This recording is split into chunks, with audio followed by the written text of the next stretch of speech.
고등부 친구들 한 주 잘 지냈어요? 우리 고등부 친구들 저번 주, 저저번 주 이렇게 얼굴을 보지는 못했지만 아마 우리 고등부 친구들은 또 맡은 자리 그곳에서 맡은 일들 공부도 잘 하고 있으리라 생각합니다. 또한 몸 건강하게 있으리라도 생각합니다.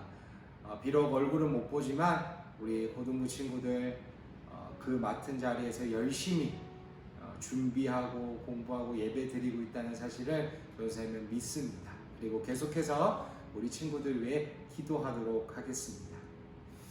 자, 고등부 친구들, 우리 고등부 친구들은 예배자이기 때문에 어떤 상황에서도 예배 드려야 되죠.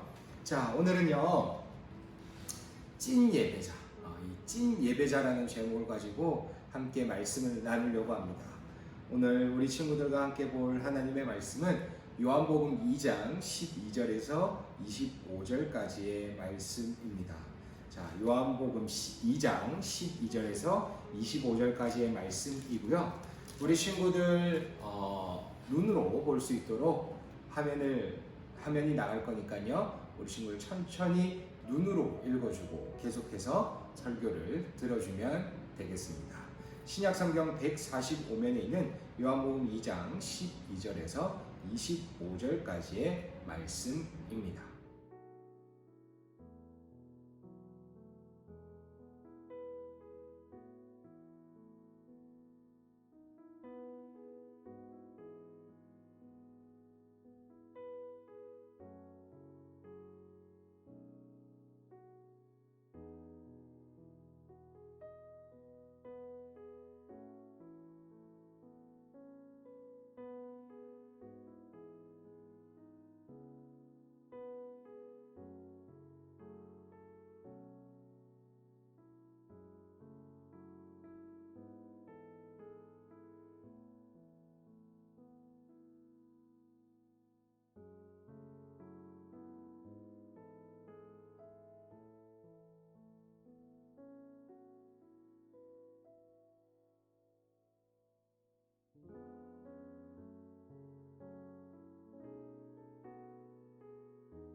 네, 자 우리 친구들 잘 읽었나요? 우리 친구들 혹시 이 찐이라는 말을 혹시 알고 있어요? 진짜라는 말을 강조하기 위해서 찐이다라고 얘기합니다. 선생님이 이렇게 유튜브 영상을 보다가 이 유튜브 영상에 찐이란 단어가 무엇인지 궁금해서 이렇게 쭉 찾아보니까 진짜라는 말을 더욱 강조하기 위해서 쓰는 것이 찐이라는 말이더라고요. 자, 근데 오늘 본문을 볼 때 이 찐이라는 단어가 생각났어요.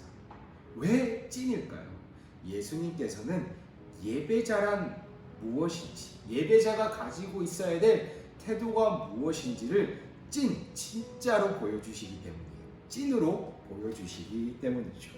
자, 어떤 자세이고 어떤 마음이 있어야 되는지를 본문을 통해서 좀 살펴보려고 합니다. 오늘 본문은 우리 친구들 예수님께서 이 성전 청결 사건입니다. 우리 친구들이 아마 성전 청결 사건이라고 한다면 아마 우리 친구들은 자주 들었을 이야기입니다. 그런데 오늘 본문을 보니까 이 성전 청결이라고 말하기보다는 다른 용어와 좀 어울릴 것 같아요. 어떤 용어냐면 성전 척결 사건입니다. 이 척결이라는 말은 어떤 말이냐면 이렇게 더러운 부분을 다 없애고 깨끗한 부분만 남기는 것을 척결이라고 얘기합니다. 성전 척결 사건이라고 하는 말이 맞을 거예요. 자, 왜 그런지 이제 왜 그런지를 살펴보는 것이고, 그리고 왜 예수님께서 이렇게 막 채찍을 치시면서까지 했는지를 좀 더 살펴보려고 해요. 그런데 우리 친구들 이 본문을 보면 성전 안에서 장사를 하고 있잖아요. 근데 우리 친구들 왜 이 장사를 하고 있을까요? 이 당시 6월절이라는 날은 굉장히 유대인들에게 가장 큰 대절기입니다. 그래서 보통 예루살렘에 있는 성전에는 성전 주위에 또 혹은 예루살렘에 사는 사람들은 한 10만 명밖에 되지 않았지만 이 6월절만 되면 거의 몇 배 이상에 가까운 사람들이 외국에서 살던 유대인들까지 다 제사를 지내러 오기 때문에 굉장히 사람이 많이 왔어요. 그러니까 그 먼 외국에서부터 와야 되는 그 유대인들이 제사를 드리려면 제물을 준비해야 되잖아요. 그런데 그 먼 곳에서 제물을 들고 오기도 힘들죠. 소, 양, 뭐 비둘기 한두 마리도 아닐 건데 그리고 그것을 또 들고 오다가 신선도가 떨어지면 제사를 못 지내니까 어쩔 수 없이 돈을 가지고 와서 그 제물을 팔던 사람들에게 제물을 사서 제사를 드려야 됩니다. 그러니까 어쩌면 제물을 파는 장사라는 것은 결코 나쁜 일이 아니에요. 그런데 왜 예수님께서는 노끈으로 채찍을 만드셔서 내쫓은 이유가 무엇일까요? 바로 위치가 잘못되었기 때문이에요. 성전 밖에서 장사를 하는 것도 아니고 성전 안에서 장사를 하는 거예요. 그리고 성전 안에 장사하고 있는 것과 돈을 이렇게 환전해 주는 것, 로마의 돈을 이스라엘 사람들, 유대인들 돈으로 환전해 준 사람들을 성전 안에 두었던 그 이유, 그리고 성전 안에 두니까 무엇이 생기냐면 그 당시에 기독교 종교 지도자들, 제사장들, 대제사장, 그리고 그쪽 관련되어 있는 사람들이 이것을 통해서 자신의 이득을 취하기 시작하는 거예요. 그러니까 무슨 말일까? 하나님이란 이름, 하나님이란 장소를 빌려서 자신의 배를 채우고 있었던 거예요. 예수님께서는 분노하셨습니다. 그리고 노끈으로 채찍을 만드셔서 동물과 장사하는 사람들을 막 치셔서 내쫓으셨어요. 그런데 우리 친구들 생각해 볼까요? 예수님께서 노끈으로 만드신 채찍을 막 동물과 사람들에게 쳤을 때 분명 제사장들과 대제사장들과 그와 또 이득을 취하고 있는 이 종교 지도자들에게 미움을 받고 또 죽임을 당할 수 있다는 생각은 안 하셨을까요? 예수님께서는 분명히 그 생각을 하셨을 겁니다. 그런데 왜 예수님께서는 채찍을 들고 그렇게 막 위험한 행동을 하셨을까요? 단 한 가지죠. 바로 예수님은 하나님을 너무 사랑했기 때문입니다. 하나님을 사랑하니까 예수님이 받게 될 고난과 죽음조차도 하나님의 사랑이 그것을 삼켰기 때문에 당당하게 채찍을 들고 치시면서 나아갔다는 거죠. 예수님께서는 이미 이 성전을 치시겠다라고 분명히 마음을 먹으셨습니다. 왜냐하면 여기서 노끈이라는 이 노끈은 헬라어 단어가 나중에 빌라도가 갖고 있던 이 노끈의 이 채찍에 있는 헬라어와 똑같습니다. 그러니까 결국 예수님께서는 충동적으로 성전에 가신 것이 아니라 이미 그것을 이미 그것을 생각하고 예상하시고 하시려고 채찍을 들고 가셨다는 거죠. 그러니까 이 종교 지도자들이 예수님의 생각대로 공격하기 시작합니다. 그런데 예수님께서 뭐라고 말씀하십니까?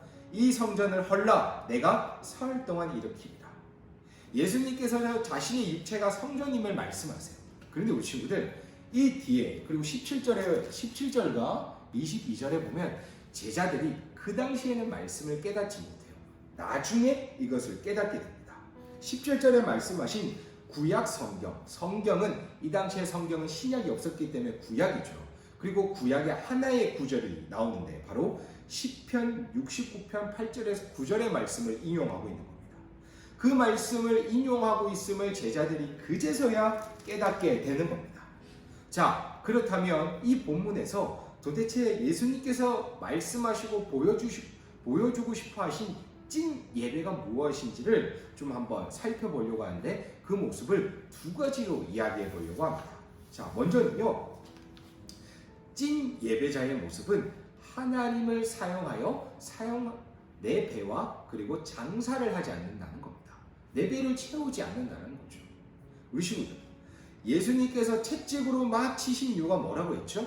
하나님을 사용하여 장사했기 때문입니다. 어쩌면 이러한 모습은 사라졌을까라고 묻는다면 지금 전사님이 대답할 수 있는 것은 전혀 아니다라고 얘기할 수 있을 것 같아요. 왜냐하면 더더욱 많이 나타나기 때문입니다. 하나님의 이름을 또 하나님의 장소를 빙자해서 자신의 배를 채우려 또 무엇을 갖고 싶어서 돈뿐만이 아니라 다른 무엇을 얻기 위해 예배하는 사람들이 속으로는 겉으로는 말하지 않지만 속으로는 그런 사람들이 많기 때문입니다. 어떻게 하면 잘 살 수 있을까? 어떻게 하면 내가 무엇을 원하는 것을 얻을 수 있을까? 라는 생각을 하면서 살아가는 사람들이 많아요. 그러나 예수님께서는 계속 뒷절에 보면 25절에 친히 사람의 속에 있는 것을 아셨다라고 하는 말씀처럼 결국 그 사람이 무엇을 원하시는 것이 예수님께서는 아십니다. 그러니까 그 사람이 예배드리는 것은 결코 예수님께서 기뻐 받으시지 않고 채찍으로 동물과 사람을 내쫓으셨던 것처럼 결국 예배를 예배자의 모습이 아니라 하나님의 이름을 사용한 장사꾼에 불과하다는 것을 알게 해주신다는 겁니다. 사랑하는 친구들, 하나님의 이름을 자신이 원하는 것으로 사용하지 않고 또한 자신의 이득을 위해 사용하지 않고 오직 예배에만 집중하는 것, 그것이 바로 찐 예배자의 모습인 겁니다. 자, 그 다음 뭘까요? 하나님의 사랑은 어떤 것도 삼킬 수 없는 것을 아는 것이 찐 예배자의 모습입니다. 우리 친구들, 예수님께서는 고난과 핍박받는 것에 상관하지 않으셨습니다. 왜? 하나님의 사랑이 그것을 삼켜버렸기 때문입니다. 우리 친구들, 예배자는요, 하나님의 말씀에 입각하여 다른 예배, 하나님이 아닌 사랑과 다른 것을 예배하는 자들 향해서 아니다 라고 말할 수 있는 사람이 되어야 합니다. 예수님께서 이렇게 하신 후에 많은 고난과 핍박이 오더라도 하나님의 사랑이 그것을 삼켰기 때문에 견딜 수 있었어요. 그 이유는 하나님에 대한 사랑이 너무나 크고 가득했기 때문이죠. 사랑하는 고등부 친구들, 우리 친구들 지금처럼 우리가 교회에 와서 만나서 예배드리지 못한 상황입니다. 그리고 아마 우리 친구들 공부한다고 또 수행평가한다고 또 무엇을 다른 일을 한다고 주일 아침 되면 피곤하고 다른 거 하고 싶죠. 그러나 우리 친구들, 예배자로서 이 시간만큼은 공부도 또 다른 것도 이 시간을 삼킬 수 없음을, 또한 하나님의 사랑을 삼킬 수 없음을, 오히려 하나님의 사랑이 시험과 공부와 다른 것을 삼킬 수 있음을 알길 바랍니다. 그래서 우리 고등부 친구들이 정말 찐 예배자로서 하나님에 대한 사랑이 어떤 것보다 커서 어떤 것보다 먼저 예배로 하나님께 영광 올려드리며 하나님을 기뻐하며 하나님을 찬양하는 우리 멋진 신성교회 고등부 친구들 되기를 바랍니다. 사랑하는 고등부 친구들, 이번 주 제가 뉴스를 봤는데 이 4회 코로나 2.5단계가 한 주 더 지속된다는 뉴스를 보았습니다. 좀 많이 아쉽기도 합니다. 그러나 우리 고등부 친구들은 예배자이기 때문에, 찐 예배자이기 때문에 이러한 상황에서도 우리 고등부 친구들은 예배로 하나님께 영광 올려드릴 것을 믿습니다. 정말 우리 친구들의 예배 모습을 보고 하나님께서 기뻐하시며, 야, 정말 너는 진짜 예배자구나 라는 그 말을 듣고 언제 어디서든지 예배를 놓치지 않고 살아가는 우리 멋진 고등부 친구들 되기를 바랍니다.